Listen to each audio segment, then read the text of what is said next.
Hi everyone, welcome back to our channel. This is Clara. And this is Denise, and today we're going to be doing another Get Ready With Us video while we talk about the case of Jodi Arias and her victim, Travis Alexander. Jodi Arias is a woman from Palm Desert, California.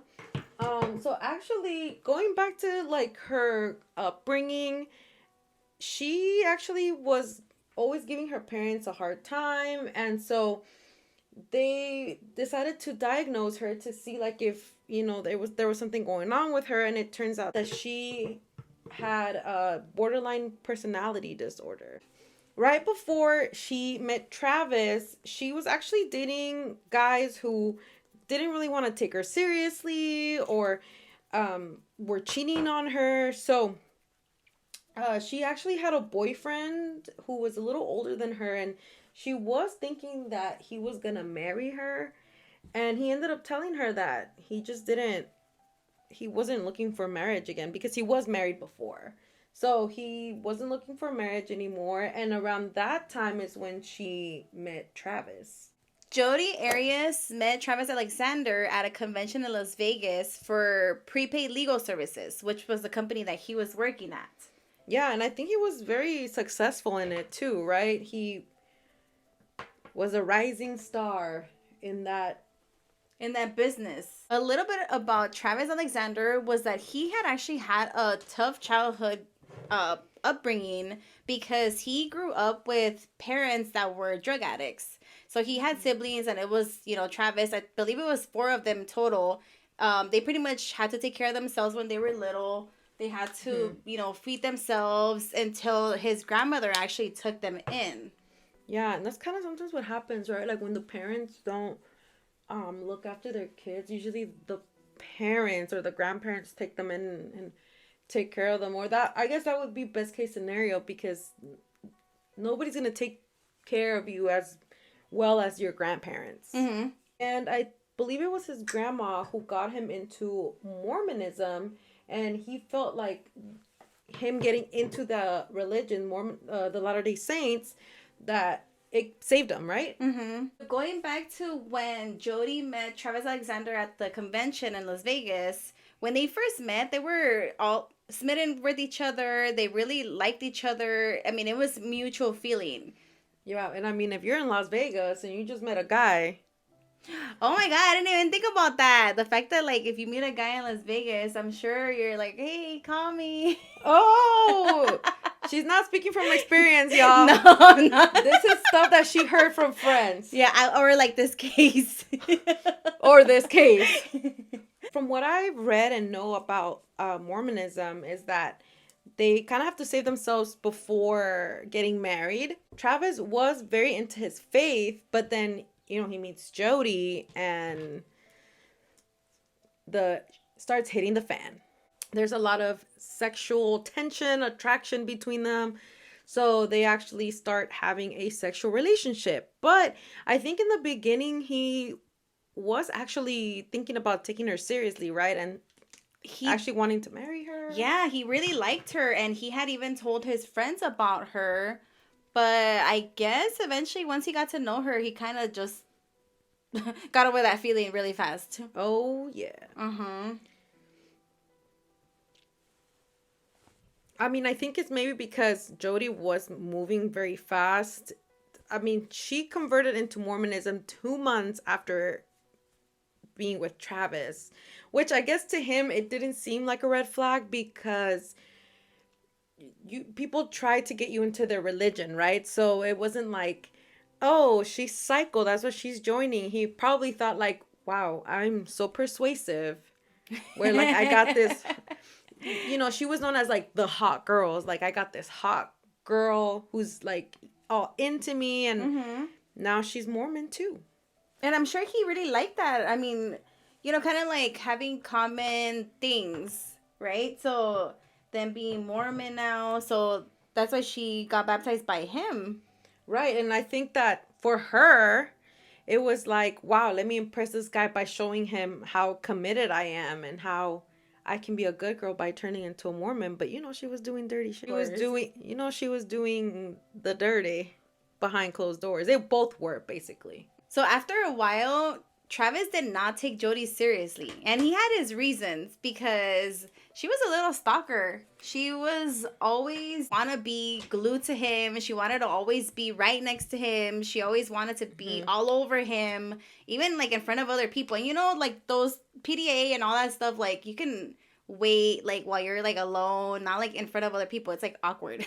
Some of the friends in the interviews would say that she would be like listening to his conversations. Like if he had to like take a phone call and leave, she would literally be by the door listening, and that she got caught a couple times by the friends, and they would be like, "What are you doing?"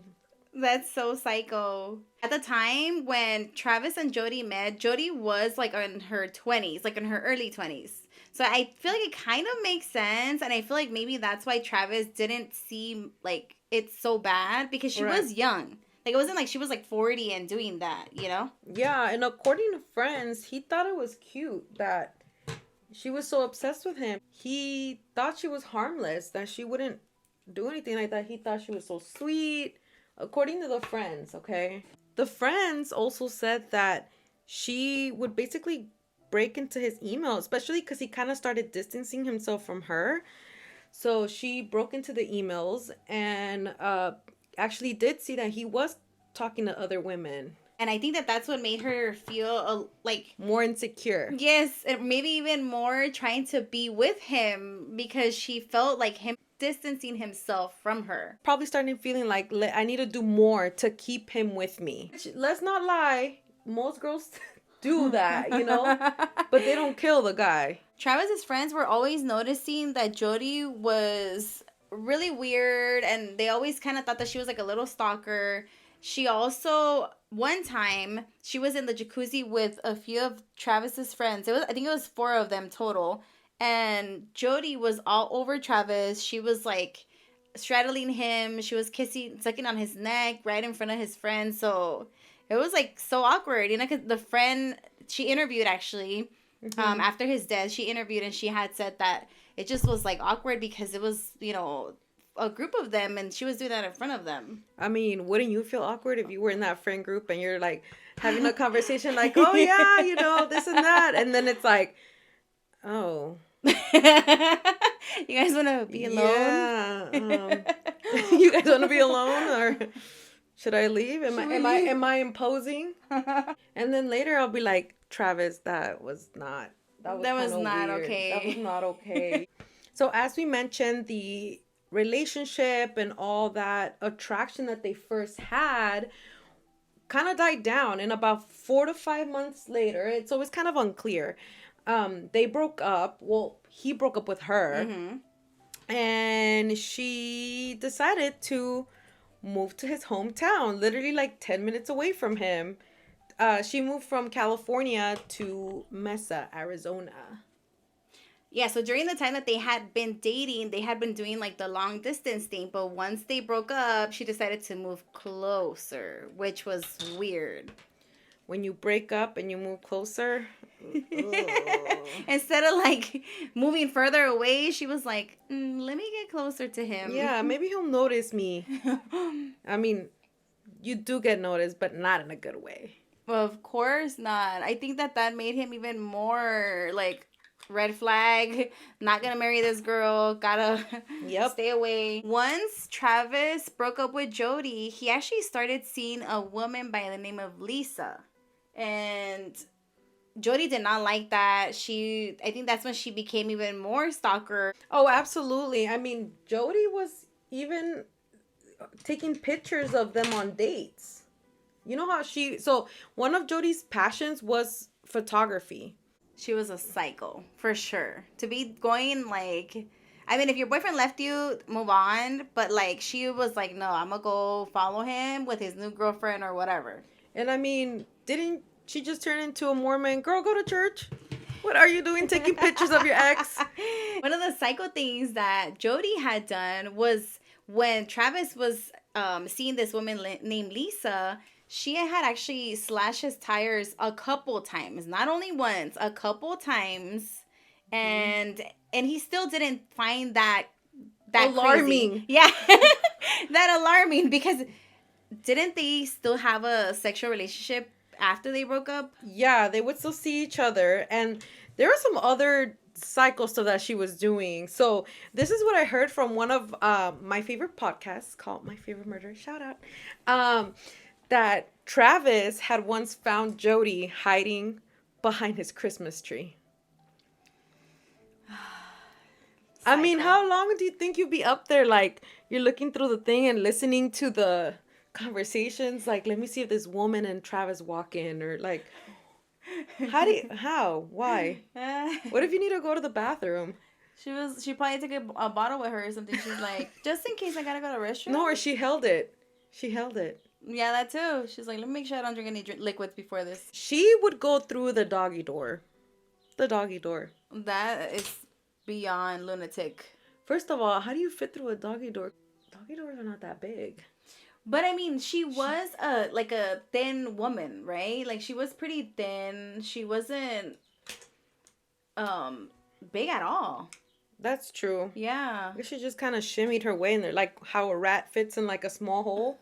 She probably did. I'm sure she did. From a lot of documentaries and interviews that I've seen, it seemed like the friends kept warning him about Jodi. They saw that psychoness coming through, and like she could actually do something to him, right? I think it's just one of those things where your friends always see what you don't see, right? Like, even in like on a relationship or all that. Yeah, but that's when you're in love. I don't think Travis was in love with Jodi, right? That's true. That's like if I'm in love and you're telling me like this guy is a red flag and da da da, I'm not gonna see it. But if I'm like playing around with this guy and you're telling me, you know, don't see him, I'll be like, I guess.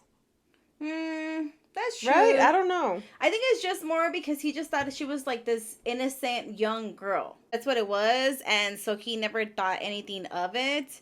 But I mean, the friends were warning him that I think one of his friends had told him, like, I'm afraid that one day you're going to be found dead and chopped up into pieces in a freezer. I mean, that's how much they actually thought she was crazy. Yeah, and from what I've seen in a documentary was that one of the friends actually even pulled Jodi aside and told her to stop acting like that. But Jodi didn't see any problem with it, and she even asked, like, do you think Travis is gonna stop talking to me? And she was like, yes. And Jodi started having a nervous breakdown and crying and everything. So the friends were actually trying to look out for him because obviously she was doing things that were very questionable, where you're like, is she even thinking straight, or what is going on? Maybe they just thought that she didn't see what she was doing, and they're like, let me give her a piece of advice to see if, like, she gets it. That's why they talked to her, because they were like, you know what, girl, you're looking like real desperate right now. You need to stop. Get it together. You play yourself a little hard to get. Seriously, because obviously she was, you know, she was like serving herself on a platter, and she's like, I'm here whenever you need me. I will be here. Call me. So even around this time, they were still going on with having relations. He was basically her booty call. She was his booty call, vice versa. And that's kind of how it went down. I mean, they were kind of manipulating each other with sex. Using each other for sex, right? Right. Travis and Jodi would have a lot of fights once they broke up because of everything that she would do, all the psycho things that she would do to him. And I mean, wouldn't you? Yes. If someone was acting like that with me, I'd be like, what the heck? And then it starts into this whole fight. But I mean, it seemed like he was just going back to her. They would have a lot of makeup sex, fight, have makeup sex. It was just a nasty cycle they were in. Yeah, and I think being that he was like a man and, you know, she wasn't a bad looking girl. So I think it was kind of hard for him to not give in sometimes. And it's kind of that thing of like, why buy the cow when you can get the milk for free? So in one of those times where, you know, she had gone to his house for like makeup sex, that's when she actually ended up killing him. Maybe what went down was like they were taking pictures of each other naked and in provocative poses, and then he went in to go take a shower, and that's basically out of rage, she stabbed him 27 times. Was it in the back of the chest, or where was it that she stabbed him? I think he had it in the back and in the chest. Stabbing him 27 times was not enough for Jodi. She actually also slit his throat from like ear to ear. Yeah. And she also had shot him once in the head. And I think when she shot him in the head, it was post-mortem. So he was already dead. And she just went for overkill. Yeah, I think she just had a lot of rage in her, right? And maybe she just wasn't over what he did to her. And maybe she was also taking it out on all the other guys who cheated on her, lied to her, manipulated her, used her. So it was kind of like, he was doing it to her now. So he's the picture in her eyes of the men who just use women. That makes sense. So Jodi isn't the smartest criminal. I mean, this woman had her camera that she was snapping pictures of before she murdered him, and I believe she stepped on the camera, or the camera fell, or actually it might have been both. So it accidentally took pictures of her cleaning up the crime. So her foot was in the picture, and you can see Travis like all bloody. So then she wanted to get rid of the evidence by putting the camera in the washer. And so it was recovered by the police, so they were able to see all those photos. Because there was like blood everywhere. Like there was like blood all over the sink. They said that the sink was probably when she slit his throat, like him standing like there. Travis was found a few days after she actually killed him because his friends were trying to get a hold of him because they were supposed to go on a trip to Cancun. And so they couldn't get a hold of him. They kept calling him and texting him. And I believe even one friend had texted him and said, like, you better be dead because you're not answering. Yes. So then if I was that friend, I would be feeling like poo after. Yeah, so they were, I think it took a few days for them to actually go check on him. They had called one of the roommates, and the roommates gave them the code to go in because he didn't show up to their trip. And one the friends went into the house and they found his body. It was in the shower. It was like all like I think like a really bent, like weird, because it was like a long, tall shower. Oh. And so his body was like in there, like really like squished in there, I guess. Yeah, I think that he was bloated, or like, what is it when the bodies start decomposing, where like they get really big, and he was unrecognizable. I think the friends immediately knew right away that it was Jodi. Yes, so they actually had told I think they had asked, like, was he depressed? I don't even know why they would ask that if he had all these wounds. But they had said, like, no, he wasn't depressed, and I think it was more like he had a stalker girlfriend. That right away, they should have known, like, arrest her now, because right away if somebody says, that means you're, like, cuckoo. If you're the number one suspect to the friends, you must have done some really psycho stuff to be able to be categorized like that, like it was her.